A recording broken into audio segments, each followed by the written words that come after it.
I need, sige, dili na kayo sa hago nga game. Pero na maghahago imong utok gamay.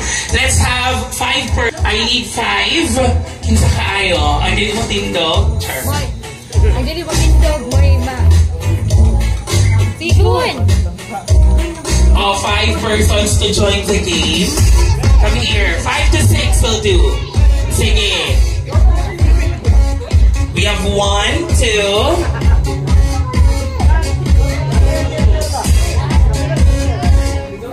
Oh, 1, 2, 3, 4, 5. Kung dami na ka, Danavi. Sinitindog naman ka. Oh, come here.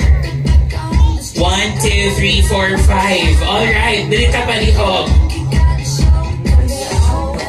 Oh, come here first. Oh, bilit ka linya palihog pa. Now, let's face the crowd. Halika.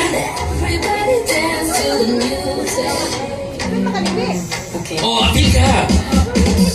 Sige, let's have a short chit-chat first together with our contestants for our games. Next game this afternoon.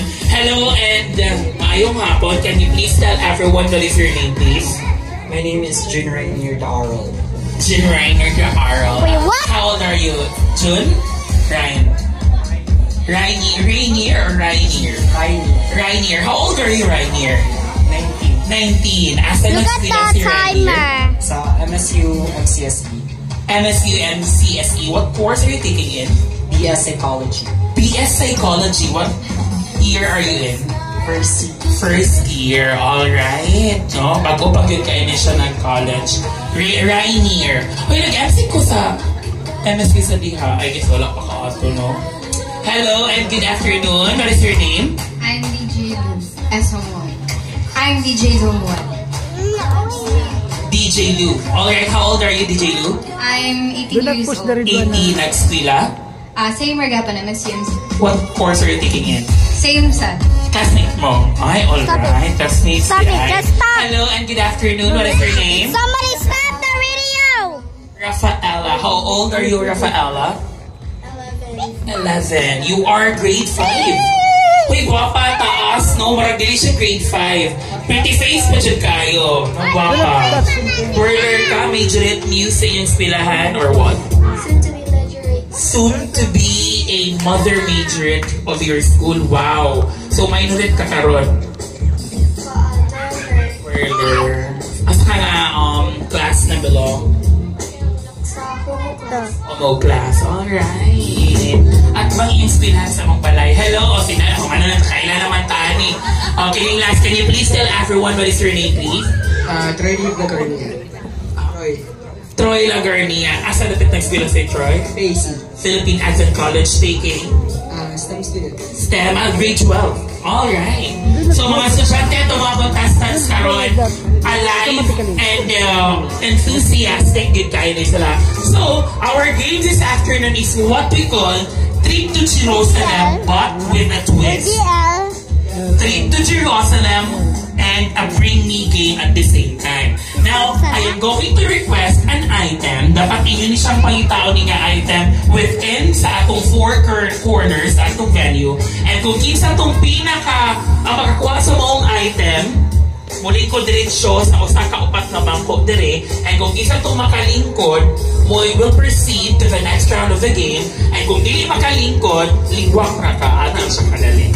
Alright, I need 4 chairs right now. Sige. Hindi na tayo ibutang 4 chairs.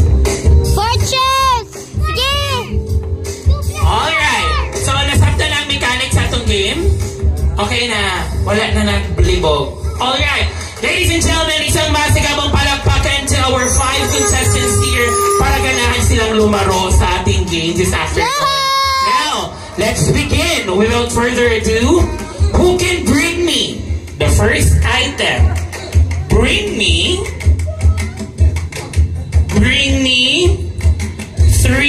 empty bottles of Coca-Cola. 10, 9, 8, paunahan. 3 empty bottles. Dapat empty.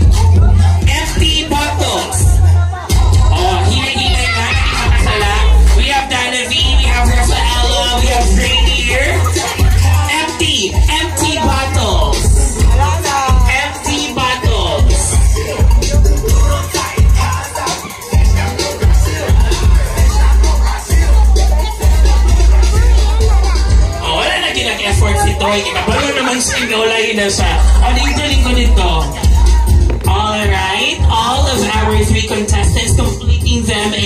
DJ Lou. Muna nagyapo pag yun tawon sa ilang mga soda. Okay? Thank you so much. We now stand up and return the empty bottles of Coca-Cola.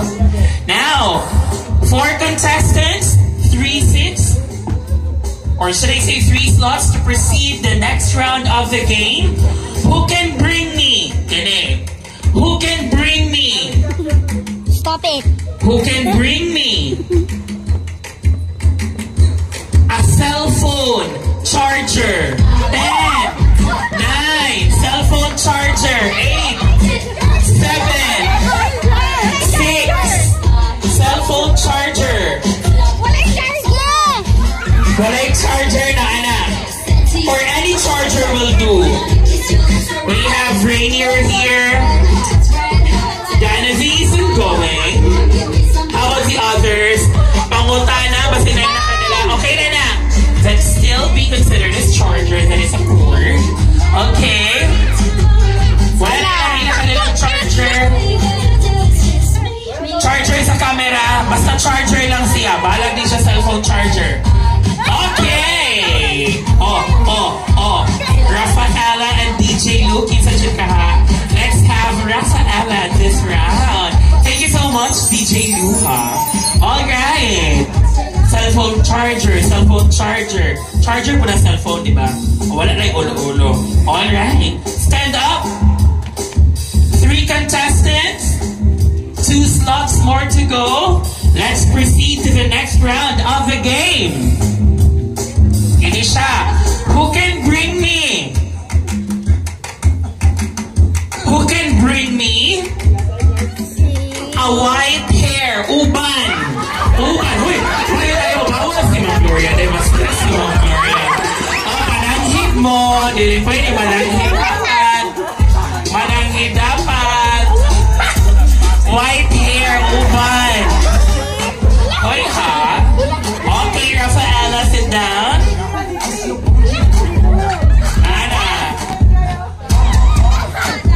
Hannah V also got it. Rainier, maraming salamat for joining us. Okay. Nanakit na mo sige ko aguban or wala? Pero nakader ko man siya mugsaka sa mga Gloria man siya yung pang-aguban. Kung baan ko na yung pang-aguban? Celebrant ka yung upawan. Tawan si Ma'am Gloria. Alright, girls, stand up. Kindly stand up. Now, 2 contestants, 1 slot more to go, or we will be now proclaiming or declaring after the final round of our game. Okay, Why it's London? last round. Who can bring me? Who can bring me a person nga naay pustiso? 10, 9, 8, 7, 6.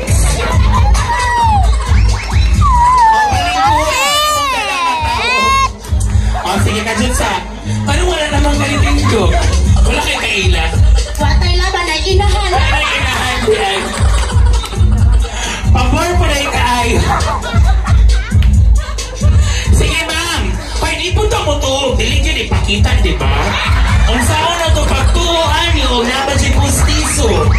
Kung saan na to pag-declare sa winner. Kung dili yun tinuod, basi na pustiso na siya. Ma'am, asaron!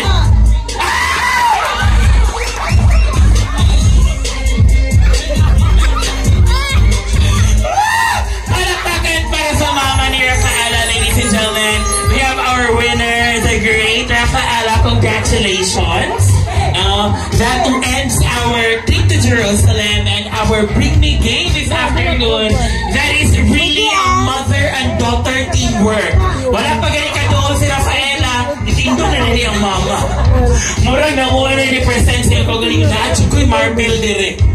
Alright, moving on ladies and gentlemen, completing the list of our message givers, wish givers honoring our birthday celebrant. At this point in time, let's hear it from Ma'am Wimera Saldia. A round of applause. Oh yes, ikaw. Inubito ko na.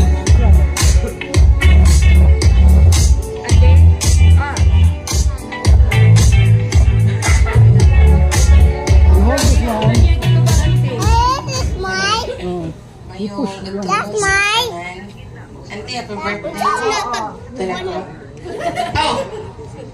Message na mo ba? Si Auntie. Ano tulig si mo? Siguro ni siya kapalaga kung sa iyong mga kinig din pa ulit sa iyong padala. Dayon. Ningon pa ko ni Kati. Huwag mo nagbabuyagan ni nila Kati. Siya nagbabuyag daw. Okay. One time, may tagi na minumduman ni Auntie. Kaya ako nakalimot raw ko. Kay yung si Kati, nahubog daw siya. So, masig siya rato nagbabuyag. But sila, Auntie, is very pious and prayerful na family na maka-inspire. Kaya kung mabuyog na nila, mabibutag ka, may nampuon, no?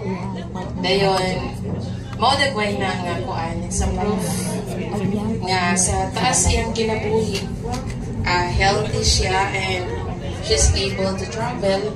Niya siya, uban na itong karon. Eh kung kita mga batanon, di pa ta sure, no, kung mabuta ni Dara sa atong kabusado, no? Sige ratang cellphone, balaboy kaon-kaon, no? Di naragkop. But anyway, ang iyang life is a manifestation of God's love and promise of a good life. Dili man ka na tagan ng perfect life, pero ang iyang life is inspiration enough para natong tanan nga atong ampingan believe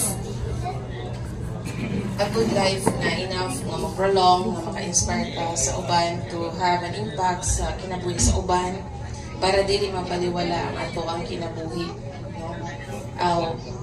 Idol po kinako ni si Auntie. Klaro kaayo, no? Saktog karon, dili ako mabalag ka when I get to that age. Nanataga po kong kagwapa. And single and happy. Happy birthday, Auntie! Thank you so much, Mommy Marisol Dea. Natinood siya yung giingon. Sa edad ni Ma'am Gloria karon 78, but Ma'am Gloria is still glowing. Diba? Honestly, namuta, nag-story ang gabi natin Kathy. Ingon siya 78 na daw si Ma'am Gloria ko ha. She doesn't look like 78. No? Would you agree with me? Bata kay palantawan si Ma'am Gloria. Labi nagsige na din siyang smile all the time. Diba? Gwapa kaayo. Now, ladies and gentlemen, another message giver. We will be hearing it from sa person na permi kuyog ni Ma'am Gloria at all times. Ladies and gentlemen, let's hear it from Ma'am Donessa Baliano.